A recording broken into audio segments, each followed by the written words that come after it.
Panglima Kodam Iskandar Muda, Majen TNI Muhammad Hasan, Kamis kemarin melakukan panen raya udang faname di Kabupaten Aceh Barat. Tambak udang yang dibudidaya oleh prajurit Kodim 0105 Aceh Barat ini menjadi usaha percontohan untuk meningkatkan pendapatan ekonomi masyarakat.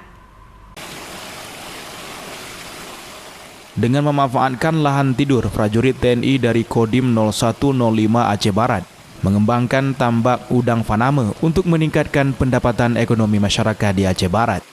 Tambak udang yang dibangun di Desa Suak Kemude, Kecamatan Arongan Lambalik, Aceh Barat ditargetkan akan menjadi tambak percontohan bagi masyarakat pesisir pantai barat Aceh. Menurut Pangdam, pantai barat selatan Aceh khususnya Aceh Barat berpotensi dalam pengembangan budidaya udang faname karena memiliki kadar air yang bersih.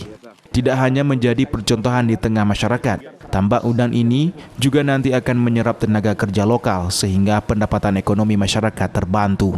Tambak seluas 2 hektar ini dipanen langsung oleh Panglima Kodam Iskandar Muda, Majen TNI Muhammad Hasan, dengan hasil yang diprediksi mencapai 15 ton lebih. Jadi hari ini saya berada di tambak udang percontohan Kodam Iskandar Muda.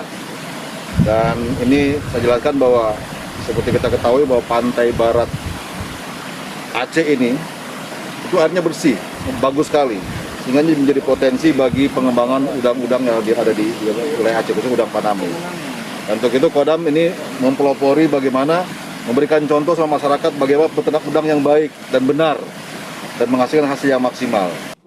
Tambak ini juga telah dijadikan sebagai salah satu pilot proyek percontohan untuk masyarakat di Aceh Barat. Menurut Pangdam, masyarakat bisa belajar dari tambak yang dikembangkan ini dengan memanfaatkan lahan yang ada di tengah masyarakat.